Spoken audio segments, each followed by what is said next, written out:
Narayan. In this video, I have taken up a story from Mahabharata. This is from Shanti Parva, a discourse between Bhishma Pitama and King Yudhishthir. And through this story, the Pitama is conveying it to Yudhishthir the necessity of chastisement and the understanding of crucial qualities of all the ministers that are to be appointed on different positions so as to oversee the functioning of his kingdom. Chastisement, he says, is the only means of establishing dharma. If there is no chastisement, dharma cannot be established. This is absolutely clear. And he tells it through a story. The story is of an ascetic of Brahmic glory who lives alone in a forest.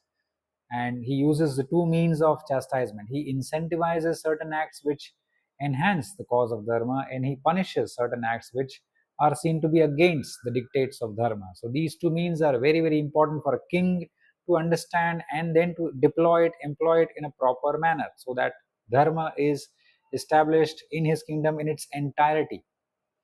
ये कथा जो है वो मैंने महाभारत से ली है, सुंदर कथा है और भीष्म पितामह और राजा युधिष्ठिर का संवाद है। और ये कथा के माध्यम से भीष्म पितामह युधिष्ठिर को ये समझाने का प्रयास कर रहे हैं कि दंड नीति एक ही ऐसा साधन है जिससे धर्म की स्थापना हो सकती है। अगर दंड नीति नहीं है तो धर्म की स्थापना असंभव है। दंड नीति बहुत ही आवश्यक है। और आगे ये भी समझाते हैं कि आपके जो राज्य में आप अलग अलग मंत्रियों को नियुक्त करोगे अलग अलग पोजीशन पे, तो उनकी क्या क्वालिटीज होनी चाहिए, ये बहुत ही आवश्यक है इसको जानना।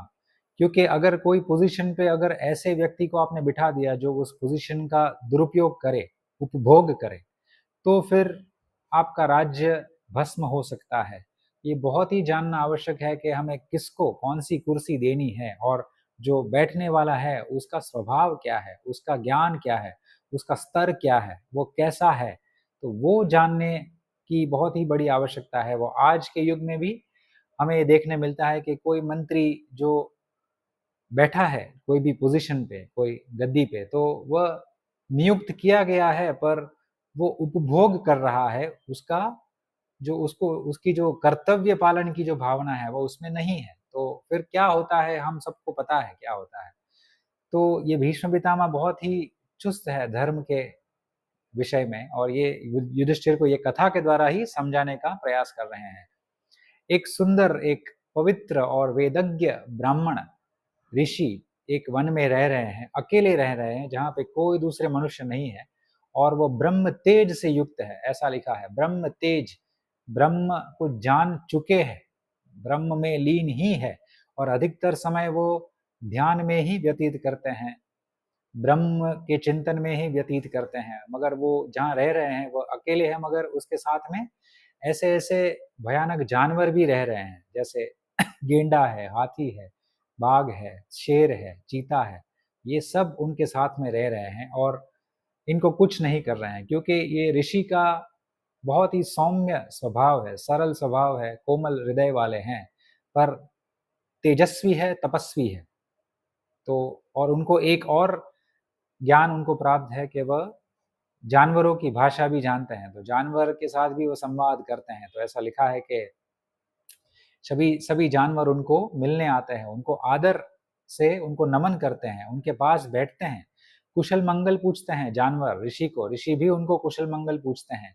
और कभी कभी ऋषि का कुछ काम भी होता है तो जानवर काम भी कर देते हैं और फिर अपने अपने स्थान पर लौट जाते हैं ऋषि को छोड़ के। तो ऐसे ऋषि है, महान ऋषि, जो जानवरों में भी अपने आप को देखते हैं। तो समष्टि भाव जो व्यष्टि में आप देखे, व्यष्टि में समष्टि और समष्टि में व्यष्टि देखे, तो आपको कोई भय आएगा ही नहीं, ये सिद्धांत है। तो एक दिन ऐसा हुआ कि ये सब जानवर आते हैं जाते हैं, तो एक दिन एक जानवर उनके पास रह गया, एक कुत्ता जिसको स्वान कहते हैं। तो स्वान वहां पर ही रुक गया और बाकी सब जानवर चले गए और ऋषि के पास रुक गया। और ऋषि जो है वह केवल फल और मूल ही खाते हैं, ये दो ही खाते हैं, इस पर ही जीवित है। तो दूसरे दिन से ये जो स्वान है वो भी फल और मूल ही खाने लगा, धीरे धीरे ये भी खाने लगा और उसका भी शुद्धिकरण होने लगा। तो और मनुष्य, एक मनुष्य को दूसरे मनुष्य के प्रति जैसा भाव उत्पन्न होता है, प्रेम उत्पन्न होता है, वैसा ही उस श्वान में अपने ऋषि के प्रति भाव उत्पन्न होने लगा और वह उनको पिता समान देखने लगा, आदर देने लगा और बहुत ही प्रेम बढ़ने लगा दोनों में, और ऋषि में भी बहुत ही लाड बढ़ने लगा उसके प्रति। तो दोनों एक दूसरे के साथ रहते थे और कुशल मंगल से जीवन व्यतीत हो रहा है। और एक दिन ऐसा होता है कि श्वान थोड़ा दूर खेल रहा है और उसके समीप एक चीता आ जाता है, भयानक चीता आ जाता है और उसको देखते ही डर जाता है और सीधा ऋषि के पास आ जाता है और याचना करता है कि कृपा करके मेरी रक्षा कीजिए, आप तो ब्रह्म तेज से युक्त है, आप सब कुछ जानते हैं, तो मेरी रक्षा कीजिए, नहीं तो ये मुझे खा जाएगा। और ऋषि तेजस्वी है, उन्होंने तुरंत ही कहा कि लो, मैं आपको इसी समय इससे भी भयानक चीता बना देता हूँ। तो उसी समय वह श्वान जो है वो चीते में परिवर्तित हो गया और ये देख के सामने वाला चीता डर के भाग गया। तो अभी चीता बन गया है तो चीता फल तो खाएगा नहीं, तो चीता छोटे छोटे जानवर वहां पे खाने लगा, मगर ऋषि के प्रति वैसा ही भाव था, तो वैसे ही दोनों जी रहे हैं। और थोड़े दिन बीतने के बाद फिर चीता और खेल रहा है और उसने थोड़ी दूर उसने एक भयानक बाघ देखा, टाइगर, और उससे वो डर के फिर से ऋषि के पास आ गया और फिर से उसने याचना की कि मुझे बचा लीजिए, ये मुझे खा जाएगा। और ऋषि तो स्वाभाविक रूप से एकदम निर्मल थे, कोमल थे और उनके प्रति इतना लाड भी था, तो उन्होंने तुरंत तुरंत ही उसको उससे भी अधिक, सामने वाले से भी अधिक शक्तिशाली बाघ में परिवर्तित कर दिया। और ये देख के सामने वाला बाघ भी चला गया। बाघ भी ऋषि के साथ कुशल मंगल से रहने लगा, कोई समस्या नहीं है, दोनों एक दूसरे का हित संभालते हुए रह रहे हैं। और थोड़े दिन बीत गए तो जो बाघ है वह थोड़ा दूर था और उसके सामने एक भयानक हाथी आ गया, और ऐसा हाथी था जो ऐसे बाघों को खा लेता था। तो बहुत बड़ा विशाल काया थी हाथी की, तो वो आया और ये डर के फिर सीधा ऋषि के पास आ गया और पहले जैसे ही याचना की कि मुझे बचाइए, ये मुझे खाने आ रहा है। तो ऋषि ने तुरंत ही उसको वरदान देकर हाथी में परिवर्तित कर दिया, जो बाघों को खाता है वैसा हाथी। तो ऐसा फिर हो गया और वो हाथी बन गया, और ये हाथी को देख के वो सामने वाला हाथी भाग गया। अभी हाथी बन चुका है, श्वान से हाथी बन गए हैं, तो हाथी भी विचरण कर रहा है पूरे जंगल में, और धीरे धीरे सब दूसरे जो प्राणी है वो डर डर के दूर जा रहे हैं। और एक दिन हाथी भी दूर गया था, तो उसको भी खाने वाला ऐसा एक बड़ा शेर उसने देख लिया, और शेर ने फिर पीछा किया और हाथी दौड़ते दौड़ते सीधा ऋषि के पास आ गया और फिर से उसने याचना की कि देखो, ये मुझसे भी शक्तिशाली शेर है, ये मुझे भी खा सकता है, इतना महान है, तो ये कृपा करके मेरी रक्षा कीजिए। और पहले की तरह ऋषि ने फिर उसको ऐसा शक्तिशाली शेर बना दिया जो हाथी को खाता हो, वैसा शेर। और फिर शेर भी ऋषि के साथ रहने लगा। भाव वही है जो श्वान का और उनका था, वैसा ही भाव इन दोनों का है। फिर आगे जाके वह शेर एक दिन खेल रहा है और फिर 8 पैरों वाला एक जानवर जिसको बोलते हैं सरभ, ये जो जानवर है वो हमारे शास्त्र में ही इसका वर्णन है, मेंशन है कि सरभ 8 पैरों वाला जानवर जो पहले की जाति थी वह हमारे इसमें वह नोट की गई है। सभी बहुत सारे शास्त्रों में है सरभ का वर्णन। और एक एग्जाम्पल मैं दे दूं कि नरसिंह अवतार जब हुआ था, जब नारायण का, तो योग वशिष्ठ महारामायण में इसका वर्णन है कि नरसिंह अवतार को शांत करने के लिए फिर महादेव ने सरभ अवतार लिया था, और सरभ और नरसिंह के बीच में बहुत महान कई वर्षों तक युद्ध हुआ। ये भी वर्णन योग वशिष्ठ महारामायण में है। तो सरभ नाम का ये प्राणी आता है और ये शेर को फिर डरा देता है। शेर फिर आ जाता है यहाँ पर और फिर याचना करता है कि मुझे बचा लीजिए ऋषि, आप ब्रह्म तेज वाले ऋषि है। तो ऋषि पहले की तरह ही इसको सरभ में परिवर्तित कर देते हैं, और ये जो शक्तिशाली शरभ है उसको देख के सामने वाला शरभ डर के चला जाता है कि ये तो मेरी ही जाति का है, तो मैं इसको खा ही नहीं सकता। और ये जो शरभ है अभी ये घूम रहा है जंगल में, खा रहा है और सभी प्राणियों को उसने खा लिया। और ये जंगल में जो वहां रह रहे हैं वो विस्तार में से सभी प्राणी फिर विलुप्त हो गए, कोई रहा ही नहीं। और फिर शरभ को भूख लगती है, तो फिर भूख तो सही नहीं जाती है उनसे। तो एक दिन उनके मन में यही विचार आ गया कि अभी ये ऋषि एक बचे हैं, इनको खा लिया जाए। और ऋषि रहे ब्रह्म तेज वाले, योग शक्ति से उन्होंने जान लिया कि शरभ के मन में क्या हो रहा है, और उनको पता चल गया कि आपके मन में ये युक्ति चल रही है कि आप मुझे कैसे खाएंगे, मुझे खा जाएंगे। तो उन्होंने फिर शरभ को बताया कि आपका मूल स्वरूप जो था वो श्वान का था, कुत्ते थे आप।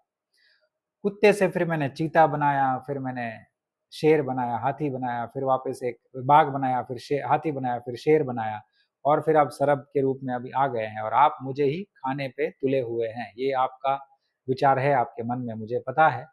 तो आपको देखते ये अभी मुझे लग रहा है कि आप वही स्थिति में बहुत ही योग्य थे। तो वहीं ब्रह्म तेज से ही वह ऋषि उनको शरभ से सीधा स्वान पे लाके रख देते हैं, और फिर वो नीचे बैठा हुआ स्वान रो रहा है और वो सोच रहा है कि मैं कहाँ से कहाँ आ गया। इतना शक्तिशाली शरभ जो 8 पैरों वाला था, किसी को भी, मैं हाथी को और शेर को सबको खा सकता था, और ये मेरी दशा देखिए कि मैं फिर से स्वान हो गया और ये ऋषि के चरणों में आ गया। मेरी शक्ति चली गई, शक्तिहीन की अनुभूति उसको होने लगी।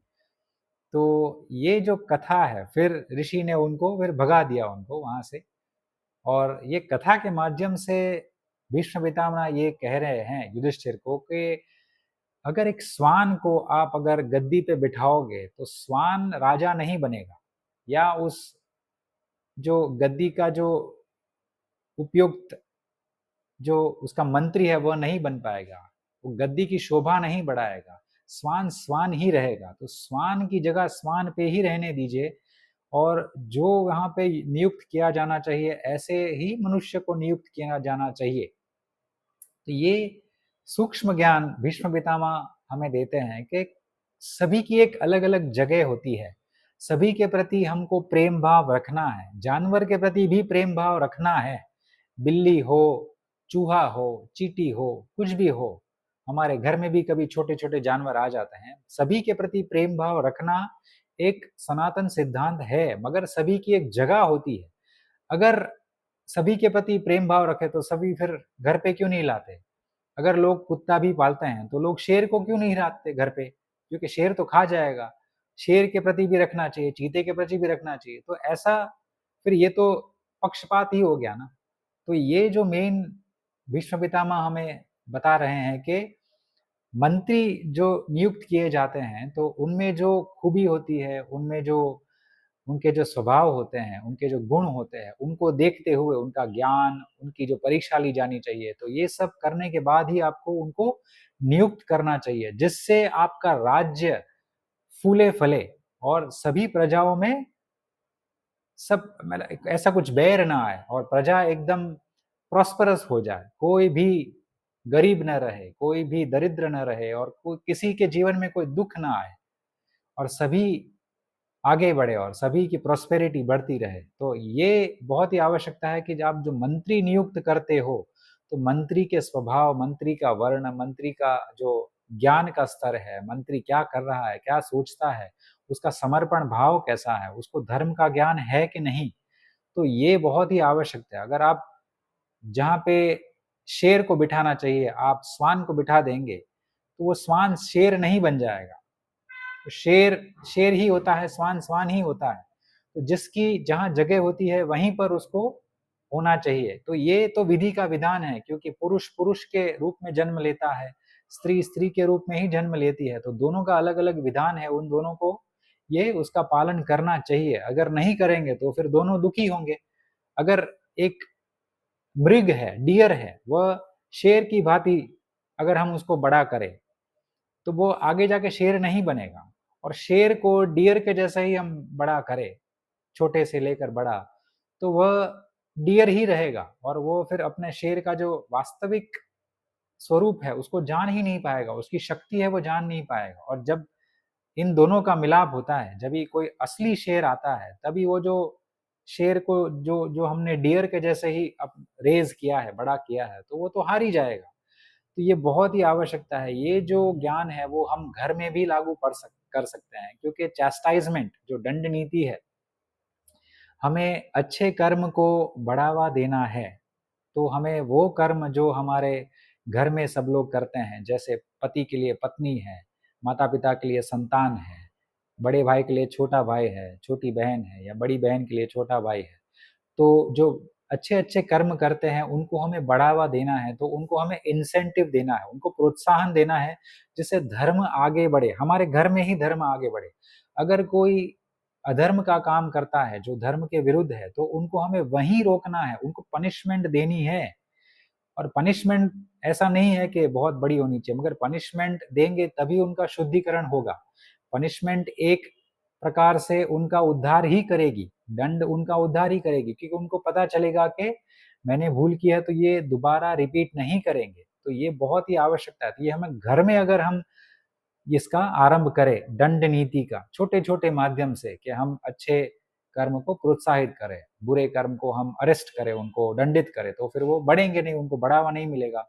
और फिर हम समाज में करें, हमारे जो संकुल हम रह रहे हैं, वहाँ पे कर सकते हैं। तो समाज में भी जो गवर्नमेंट होती है, उसका भी यही कर्तव्य होता है कि अच्छे कर्मों को प्रोत्साहित करे और बुरे कर्मों को उनको दंड देना है, ताकि वह उनको प्रोत्साहन ना मिले। तो ये सुंदर ज्ञान भीष्म पितामह ने युधिष्ठिर के माध्यम से हमें भी दिया है, दंड नीति का। और कौन से मिनिस्टर को, कौन से पदवी को, कौन सा जो मंत्री है या किसी को हमको बिठाना है, तो उनमें क्या क्या होना चाहिए, क्या खूबी होनी चाहिए, क्या स्वभाव और क्या ज्ञान का स्तर और सब होना चाहिए। तो ये बहुत ही आवश्यकता है। तो हम हमारे ऑफिस में भी किसी को नियुक्त करते हैं, तो उसके लिए भी ये ज्ञान बहुत ही आवश्यकता है कि ये ज्ञान, ये जो अगर नियुक्त किया जा रहा है, वह जो उनका पोजीशन है, उनको वो मान देगा, क्या वो उपभोग करेगा या उसका सदुपयोग करेगा, ये हमें बहुत ही जानने की आवश्यकता है।